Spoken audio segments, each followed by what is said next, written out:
गुरुर्ब्रह्मा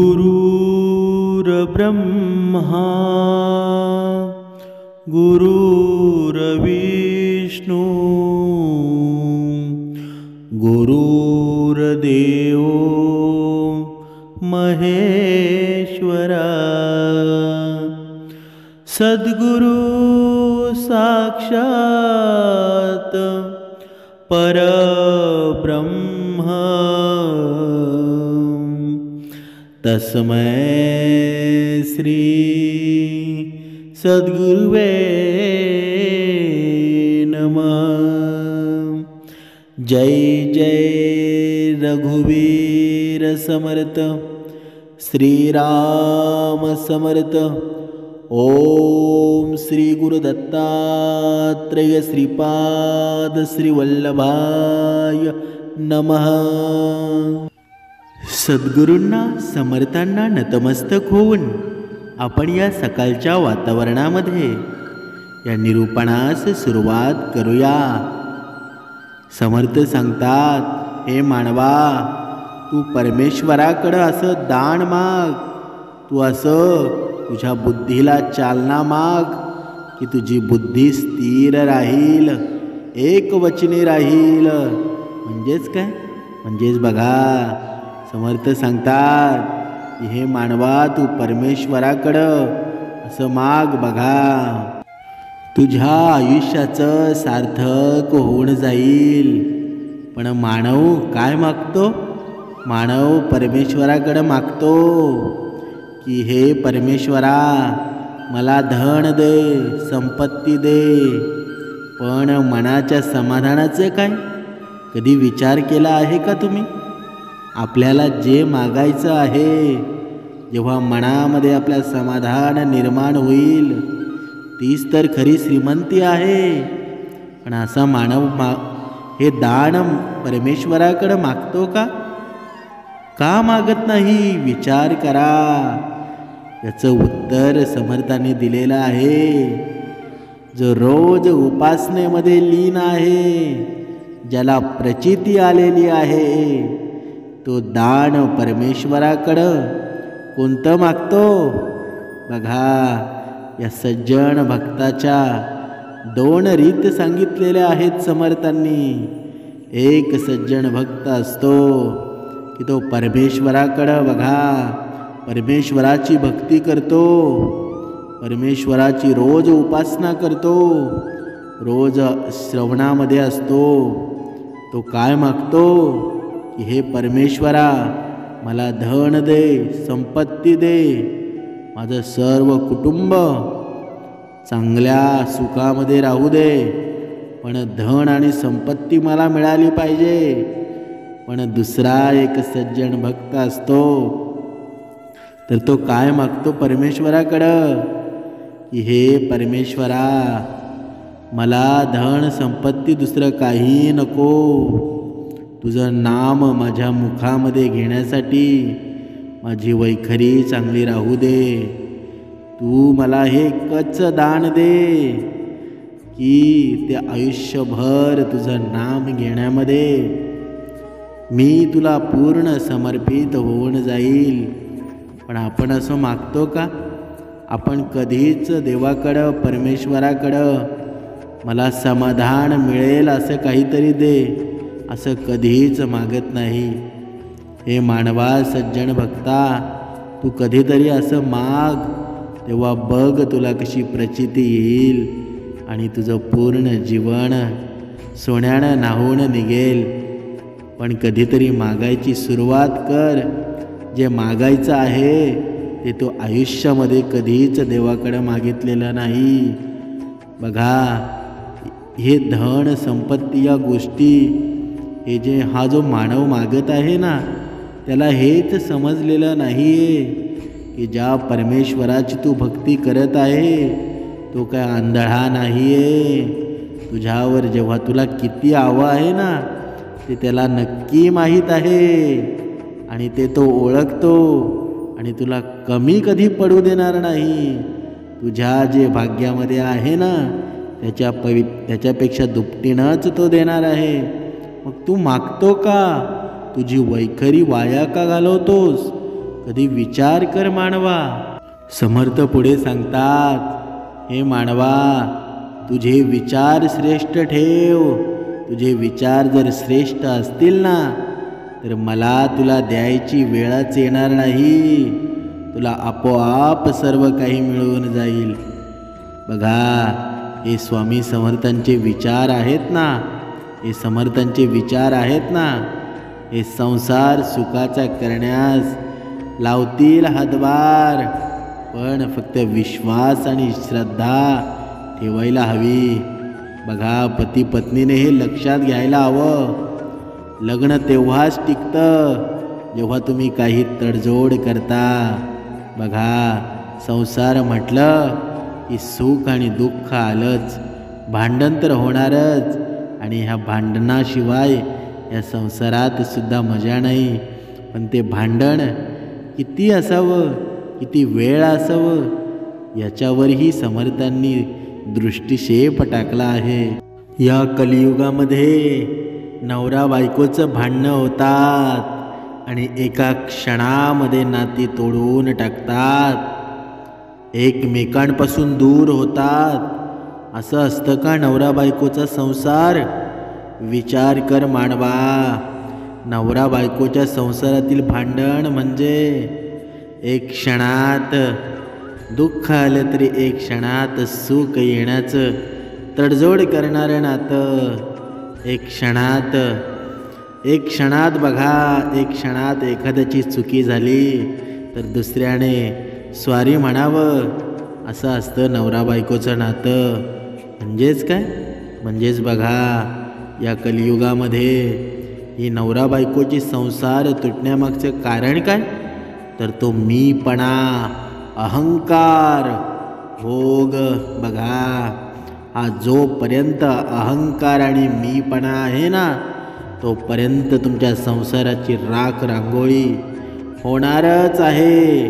तुम्ही कुठेही जा, या जगाच्या पाठीवर कुठेही जा, जोपर्यंत तुमचा अहंकार कमी होत नाही, मीपणा कमी होत नाही, माझंच खरं दुसऱ्याचं खोटं, अशी ही संकल्पना तुमच्या मनामध्ये तुम्ही निर्माण करून ठेवली आहे ना, ही जोपर्यंत जात नाही ना, तोपर्यंत हे संसार तर काय, या जगामध्ये तुम्ही कोणाचे आवडते सुद्धा होऊ शकत नाही.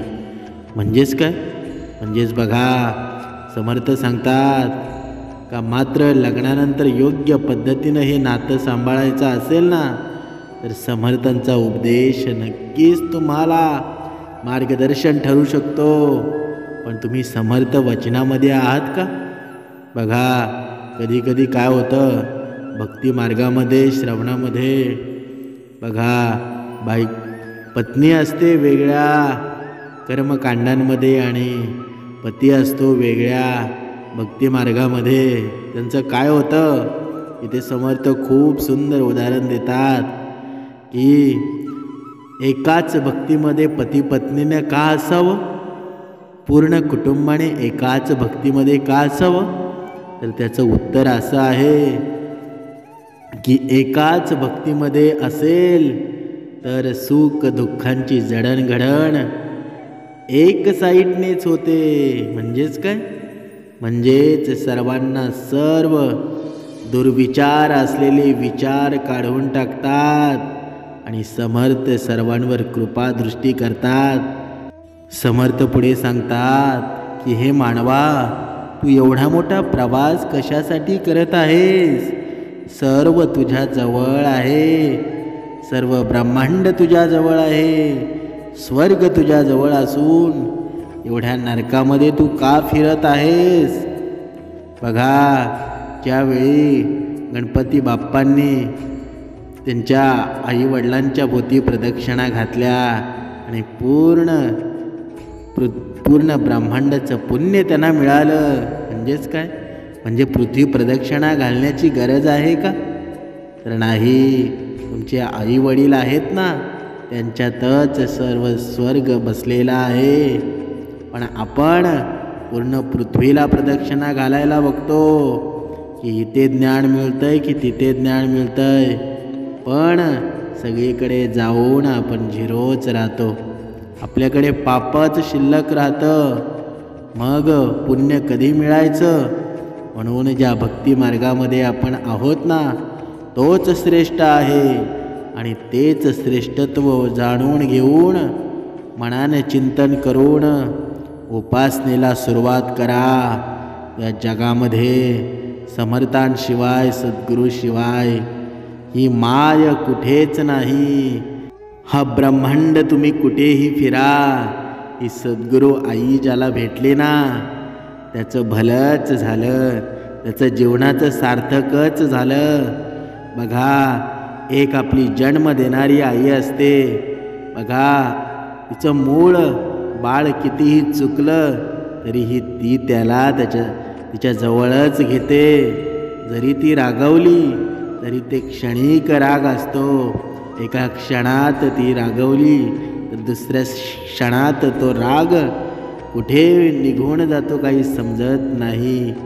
बघा, जेव्हा या संसारामध्ये आपल्या मुलाला थोडं तरी खरचटलं तरी तिचा जीव कासाविसा होतो. याला म्हणतात आई. पण बघा, आईही पूर्ण आयुष्यभर आपल्याला पुरते का? तर हो, नक्कीच आईशिवाय या जगामध्ये दुसरं कोणीही पुरणार नाही. आई जरी आपल्यात नसली ना, तरीही तिची आठवण आल्याशिवाय आपल्याला राहत नाही.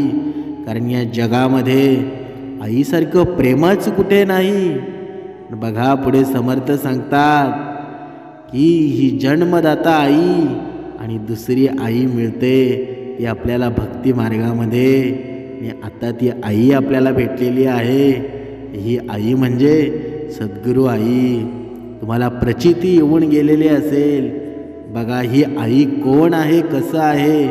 जोपर्यंत तुमची उपासना रोज होत नाही ना, तोपर्यंत या आईचं वेगळंपण तुम्हाला समजणार नाही, तुम्हाला प्रचिती येणार नाही.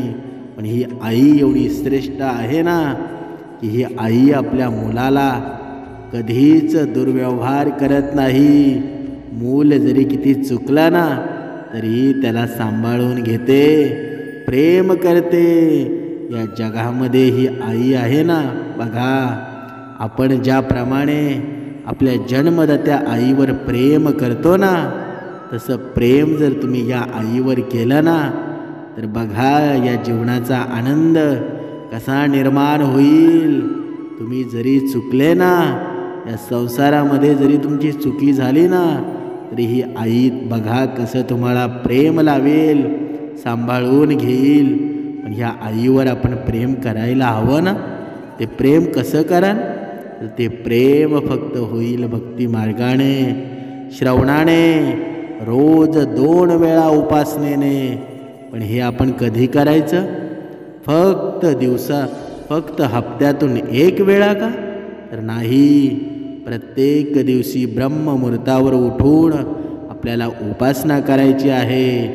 संध्याकाळी परत कामावरनं घरी आल्यावर परत उपासना करायची आहे. तरच ही आई आपली होईल. नाहीतर बघा, आजकाल मावशा अशी वेगवेगळी नाती, मामा अशी वेगवेगळी नवीन नाती तयार झालेली आहेत. अनोळखी नाती असतात. पण ही आपल्या आईला आपण विसरतो. ह्याच जर आईवर आपण प्रेम केलं तर बघा या जीवनाचा आनंद कसा निर्माण होईल. म्हणून समर्थ सांगतात, हे मानवा, तू कर्म करत राहायचं, त्याचं फळ तुला कधी ना कधी मिळणारच आहे.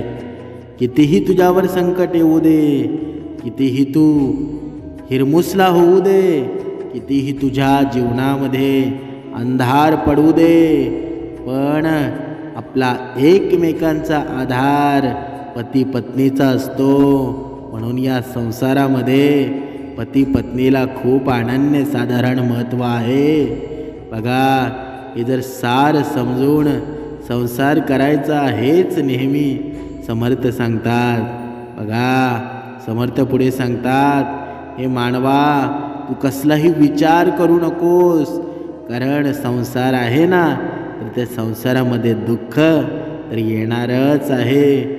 पण तुझा मीपणा तुझा दूर ठेवशील ना, संशयी वृत्ती तुझी दूर ठेवशील, तर तुझी पत्नी आणि तू बघ कसा तुमच्या जीवनामध्ये आनंद निर्माण होईल.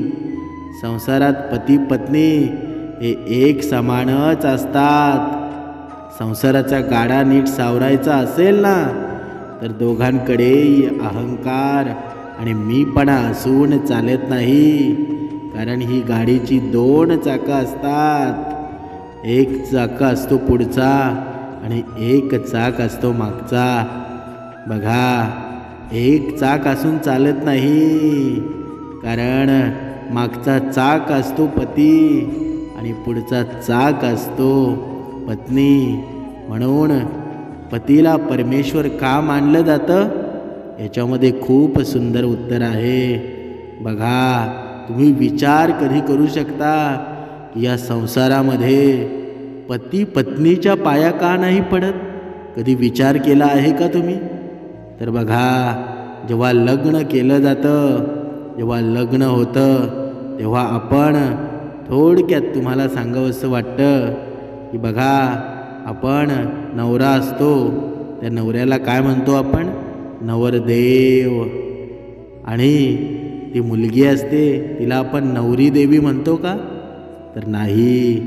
या शास्त्रानुसार, पुराणानुसार पतीला देवच नवरदेवच म्हटलेले आहे. साक्षात तो देवाप्रमाणे असतो, कारण घराचा आधारस्तंभ तो असतो. छोटी छोटी कामं ही पत्नी करत असते. पण बघा, जेव्हा मोठी संकट येतात ना, तेव्हा आपला बाबा, आपला पतीच उपयोगात असतो. कारण छोट्या छोट्या दुःखांना अश्रू येतातच, पण त्या अश्रू सांडण्यासाठी पत्नी असते. पण जेव्हा मोठी संकट येतात ना, तेव्हा आतमध्ये ढसाढसा रडणारा तो फक्त बाप असतो, पती असतो. म्हणून या संसारामध्ये पतीला खूप अनन्यसाधारण महत्त्व आहे. ज्या घरामध्ये पतीचा सन्मान केला जात नाही, त्या घरामध्ये दारिद्र्यसुद्धा लवकर येतं.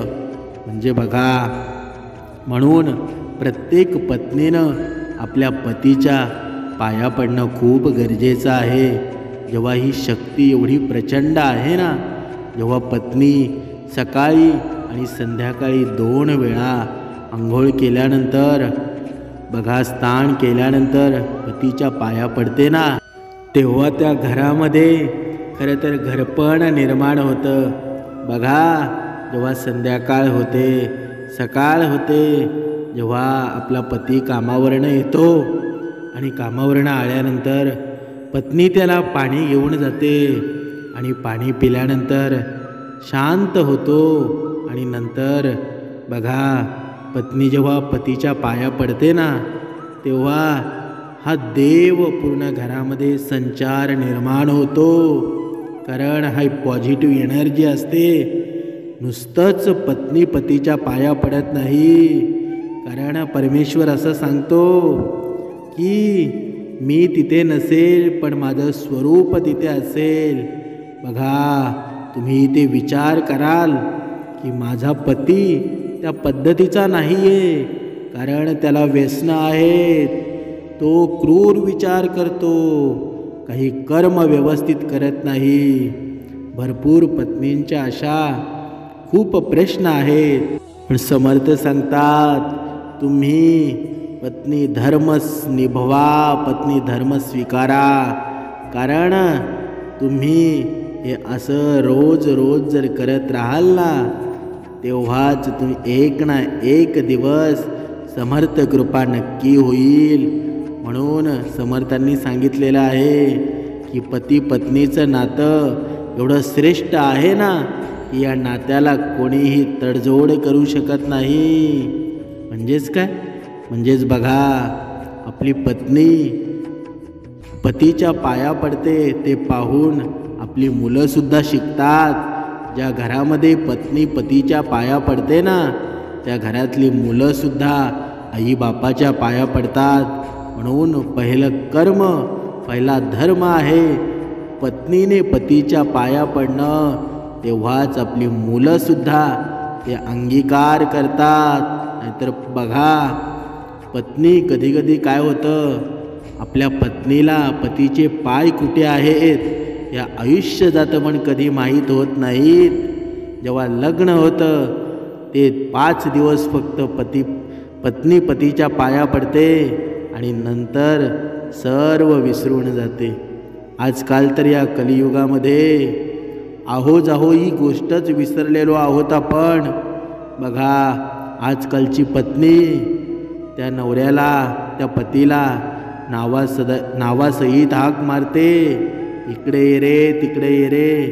ना आहोजाहो यामध्ये किती प्रेम आहे, किती आनंद आहे.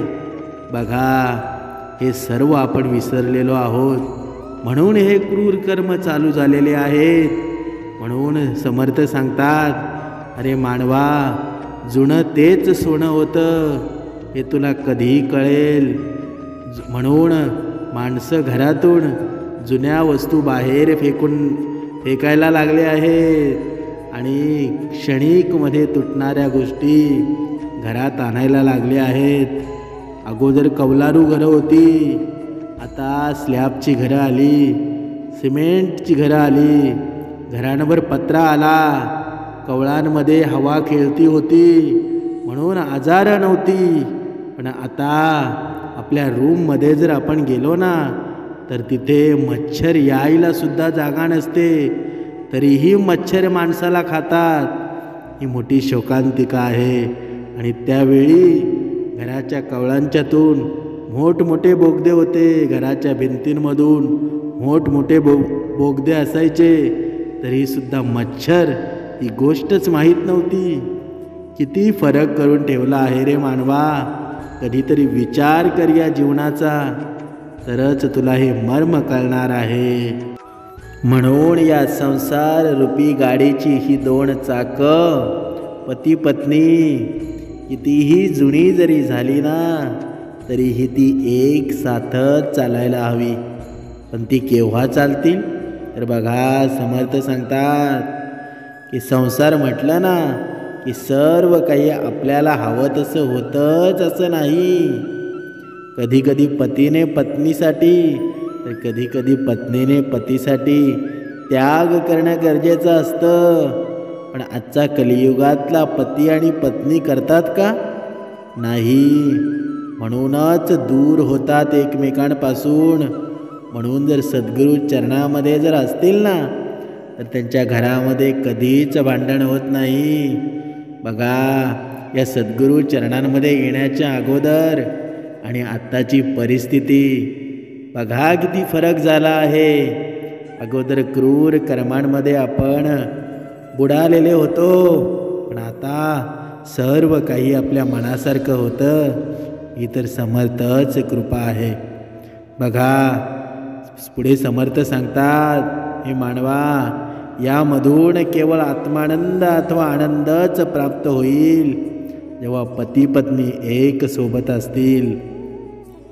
एकमेकांसाठी गोष्टी केल्यानं प्रेम वाढतं आणि त्यागातून एकमेकांबद्दल प्रेम आणि आदर आहे याची प्रचिती निर्माण होते. म्हणून त्याग करायला शिका. जिथे त्याग आहे ना, तिथे आत्मानंद वसलेला आहे. म्हणून समर्थ सांगतात की दरवेळी, प्रत्येक वेळी हा मनुष्य परमेश्वराला विचारत असतो की मी एवढी भक्ती करतो तरीसुद्धा मला सुख मिळत नाही. परमेश्वरा, कधी सुख मिळेल मला? पण हा मनुष्य त्याग करायला अजिबात तयार नाही. त्याला फक्त फळ हवं आहे, पण त्याग मात्र नको आहे. पण मानवा, तुला कधी कळेल? जोपर्यंत तू कष्ट करत नाही तोपर्यंत तुला फळ मिळणार नाही. अजूनही दिवस गेलेले नाही आहेत. बघा, दुःख जगाला सांगू नको मानवा, कारण हे दुःखावर नियंत्रण करण्याचं काम ते फक्त तुझ्या हाती आहे. जीवनात कधी दुःख आले ना, तर आपले दुःख आणि वेदना जगाला सांगण्यात फिरण्यापेक्षा आपल्या जवळच्या व्यक्तीला अर्थात आपल्या पत्नीला सांग आणि पत्नीने पतीला सांगावं. आपल्या वेदना आपलं दुःख इतरांना वाटत फिरू नकोस, जेणेकरून त्या दुःखाचा बाजार मांडला जाईल. पती आणि पत्नी हे सुख दुःखात एकमेकांना आधार देण्याचं या गाडीची 2 चाकं आहेत. म्हणून एकमेकांना जर आधार नसेल ना तर ती गाडी बंद होऊन जाईल. म्हणून या पती पत्नीनं एकमेकांची साथ जन्मभर द्या. कारण बघा, जे पती पत्नी कोण साथ देतं की जे एखाद्याच्या दुःखातून बाहेर पडण्यासाठी त्यांनाच आधार असतो. लोकांना दुःख कळाल्यास त्यांचा बाहू करतात. म्हणून आपलं दुःख आपल्या दोघांशिवाय इतरांना सांगू नका. कारण या जगामध्ये आपला फायदा करून घेणारे हा अहंकार रूपी राक्षस पूर्ण ब्रह्मांडामध्ये आहे. कुठे जायाल तिथे हा राक्षस तोंड वासून बसलेला आहे. त्याच्यामुळं आपलं दुःख कोणाला सांगू नका. कारण बघा, पुढे समर्थ सांगतात की काळजी करणारी माणसं मिळायला भाग्य लागतं. पण अशी माणसं आपल्याला मिळाली ना, ते समजायला आपल्याला समजतच नाही आणि हे समजायला सुद्धा भाग्य लागतं. तसंच आहे नवरा बायकोचं. बघा, हे आपल्या नवरा बायकोच्या नात्यामध्ये शोधावं लागतं. बघा, काही नवरा बायको असतात, पती पत्नी असतात, त्यांच्यामध्ये एवढा प्रेम असतो ना, पण कधीकधी गैरसमजामुळे चुकीच्यामुळे त्यांच्यामध्ये दुरावा निर्माण होतो आणि संसाराची राख रांगोळी होते. बघा, काहींच्या संसारामध्ये अशा काही घटना आहेत. दोघांना एक मुलगा असतो. बघा, दोघांचा दुरावा निर्माण होतो आणि त्याच्यामध्ये खरा प्रॉब्लेम होतो ते त्या मुलाचा. नाहीतर इकडे नाही तिकडे, तो मधीच अटकून राहतो आणि त्याचं पूर्ण आयुष्याची बर्बादी होते. म्हणून पती पत्नीने स्वतःला समजवावं की दूर होण्यामध्ये काही राहिलेलं नाही आहे. तुम्ही जर एकत्र असाल ना, तुमच्या गाडीमध्ये पेट्रोल नसला तरी चालेल, पण तुमची चाकं मात्र सोबत पाहिजेत. चाकं तुटून नाही दिली पाहिजेत. जर पेट्रोल नसला तर ती गाडी जाग्यावर थांबेल, पण चाकं मात्र सोबत असतील. आणि ही 2 चाकं जेव्हा सोबत असतील ना, तर ती गाडी जाग्यावर थांबली तरी चालेल, पण ही चाकं मात्र पुढे मागे होता कामा नये. आणि हे ज्यांच्या संसारामध्ये होतं ना, त्यांचाच संसार खरा या ब्रह्मांडामध्ये सुख निर्माण करतो.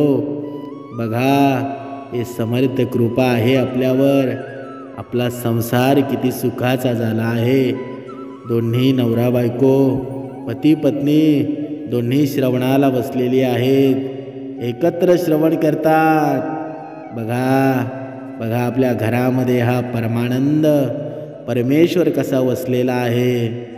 म्हणून समर्थ सांगतात, ज्यांची नवीन नवीन लग्न होतात त्यांनी एक गोष्ट लक्षात ठेवायला हवं, आपल्या मनासारखंच सगळं होईल असं नाही. त्यामुळे चाचपडत का असेना, पण आपल्याला लाभलेली माणसं ओळखावी लागतात, तरच संसार सुखाचा होतो. आणि दुसरी गोष्ट अशी की ज्या मुलीचं लग्न झालं आहे ना, तिच्या आईनं तिच्या संसारात घुसू नये. कारण बघा, जोपर्यंत तिचं लग्न झालेलं नव्हतं तोपर्यंत तुझी ती लेक होती, तुझी मुलगी होती, पण आता ती कुणाची तरी पत्नी होणार आहे. हे या आईनं लक्षात घ्यायला हवं. जेव्हा या गोष्टी आपल्याला कळतील ना, तेव्हा खरा त्यांचा संसाराची वाटचाल सुरू होईल. कारण जास्तीत जास्त करून मुलींची संसार का तुटतात, तर त्यांच्या आई मुलं. बघा, या आईनं कुठेतरी समजायला हवं. बघा, कारण नवरा बायकोचं संसार हा फक्त विश्वासावर टिकलेला असतो. म्हणून त्यांच्यामध्ये मध्ये आईने करू नये. आपल्या मुलीला त्या मुलासोबत एकत्र सोडून द्यावं, म्हणजेच आपल्या डोक्यावरचं ओझं कमी करावं. नाहीतर त्यामध्येच आपण अडकून राहिलो ना, तर त्या नवरा बायकोमध्ये प्रश्नचिन्ह निर्माण होतात. पण असं होतं का? तर बघा, समर्थ पुढे सांगतात की या संसाराच्या गाडीमध्ये अडचणी सदैव येतच राहणार आहेत. या पती पत्नीने आपल्या गाठीशी हे वाक्य बांधून ठेवावं, अडचणी या आयुष्यात नव्हे तर मनात असतात. त्यावर ज्या दिवशी विजय मिळवाल ना, त्या दिवशी मार्ग आपोआप सापडेल. जोपर्यंत पती पत्नीचा आत्मविश्वासाने प्रेमाने आदराने एकत्र राहतील ना, तर कोणत्याही अडचणीतून मार्ग काढला जाईल. तेव्हाच तुमचा संसार सुखाचा होईल. हे वाक्य समर्थांचं आहे, तुमच्या आयुष्यभर कामी पडेल. फक्त सद्गुरू वचनामध्ये राहा, दुसऱ्यांवर विश्वास ठेवू नका. स्वतःच्या मनाचं करा. आणि विश्वास ठेवायचा असेल तर तो समर्थ वचनावर ठेवा. कारण हे समर्थ विचार आहेत ना, ते तुमच्या जीवनाचं भलं करणार आहेत. भले तुमचा हा मानव तुमच्यासाठी चुकीचं जरी मनात आणत असेल ना, तर त्याला योग्य दिशा दाखवण्याचं कार्य हे समर्थ करतात. हे पुण्य आहेत आपले की आपण आणि आपली पत्नी, पत्नी आणि आपला पती दोघेसुद्धा श्रवणामध्ये आहेत, दोघेसुद्धा या आचरणामध्ये आहेत. हीच खरी संपत्ती आहे. आपली सर्व मुळं बाळं या आचरणामध्ये आहेत. बाकी या जीवनामध्ये तुम्हाला हवं तरी काय? जिथे समाधान आहे, तिथे श्रीराम आहे, तिथे समर्थ आहेत, तिथे सद्गुरू आई आहे. जय जय रघुवीर समर्थ.